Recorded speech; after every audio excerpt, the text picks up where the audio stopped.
Yeah, and even to tug at that a bit more, do you find students who are looking for facts as evidence of truth, do you find them as being content in a way with receiving the knowledge that you, your book, the materials might impart, as opposed to having the confidence and the capability, I guess, to kind of put it together for themselves and really become more critical thinkers, which National Studies, you, every other faculty member online here, certainly see as a valuable goal for students to achieve or to employ. Mm-hmm. But do you find that it's kind of tough to even encourage them to think more? I don't really want to say think for themselves, but to think and to construct the knowledge for themselves. Well, it is, and I think one of the things that I try to do is to give them examples of the ways that they already use those alternative ways of knowing instead of just empiricism. So they don't recognize when they use them, and so helping them see that and helping them see places where they have to do that, I think helps. One of the ways that I've done it sometimes is to ask them just simple questions about why they think certain things are wrong. To ask why you think murder is bad. Well, by the time you keep pushing them back a little bit on that, they have to, in the end, acknowledge that they're relying on values that are not empirically demonstrable. Okay? One of my favorite examples to try to help them see how we have to use other means of arriving at truth is the television show Alias. I don't know if you are all familiar with it. It was a show that was on for a couple of seasons, and it was based on this woman who was a college student who was a spy, and her father had been a spy.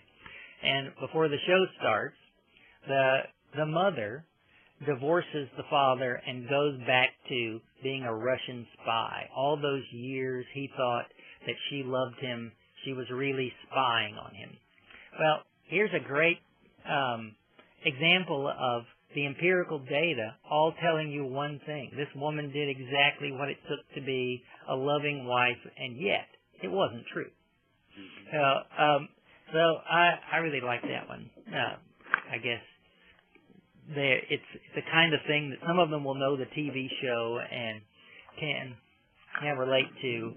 I also have them sometimes do values clarification exercises.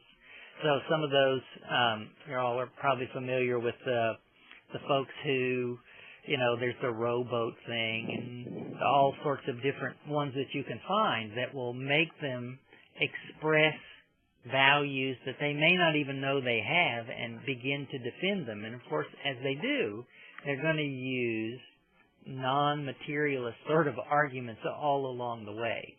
So those kind of things help students, I think, begin to understand that they do actually use these other ways of knowing.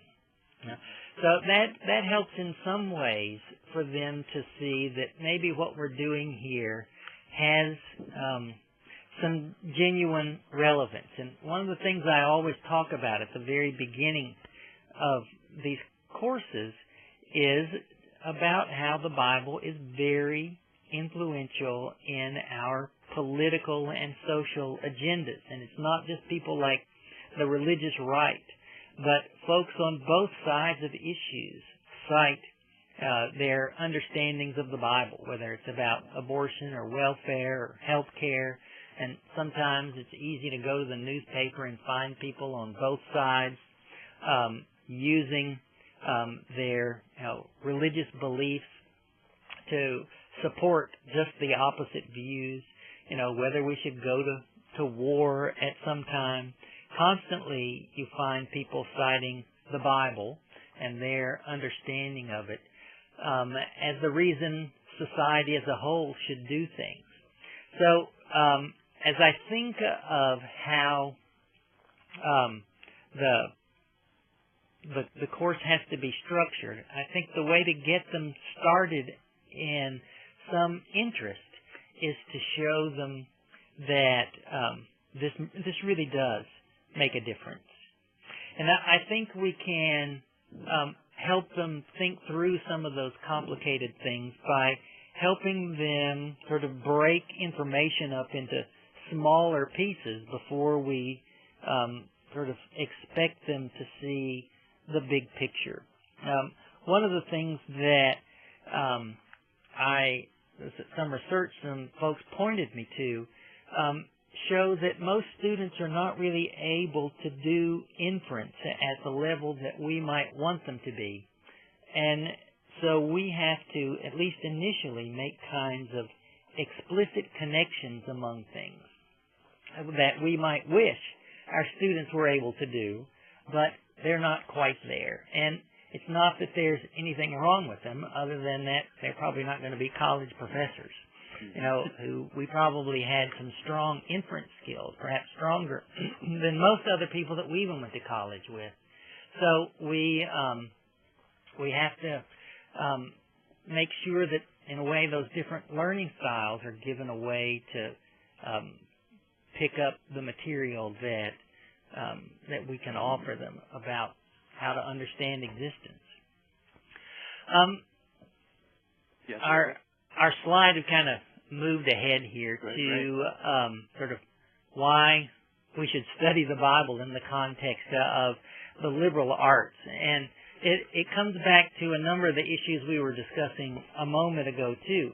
As we think about the Bible as something that continues to shape our world's culture, one of the things that I regularly have done is to, in the first week or so of a first-time religion class, show the first episode in the series Eyes on the Prize. It's just a wonderful demonstration of the ways that religion gets used by multiple perspectives to try to shape what the world should be. You can see the Klan using the symbol of the cross and Dr. King preaching out of the Bible, right together to do just the opposite kinds of things.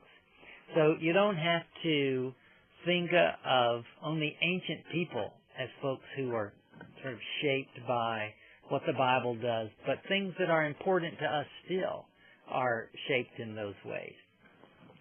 And that's got to engage the students. And does that, even going back to an earlier slide, does that then get you into interesting discussions and so forth where the space that you have in the classroom becomes important, that it become a space where they feel confident enough and secure enough to be able to question, discuss, argue, and so forth, especially when things provoke them, as I would imagine Eyes on the Prize would. Yes. Well, it is. I think it's really important that we make sure we have the kind of supportive environment that allows them to do that, because we're asking first-time religion students to do some important things. We're asking them to test their prior beliefs. And so as they begin to do that, that can be a very personal kind of thing. And one of the things that I think is hard for them, and here I have in mind primarily the traditional student, one of the things that's hard for them to do is to recognize that there are alternatives other than what they think now and complete meaninglessness. And in some ways you have to give them something to hang on to so that you can help them see that there are ways to make sense of the world, to make meaning in the world using these observations and methods. It may be a little messier than what they thought they had to begin with, but that it is something rich that they'll come away with. So as this course and the book you've written for it is not a Bible as literature sort of approach,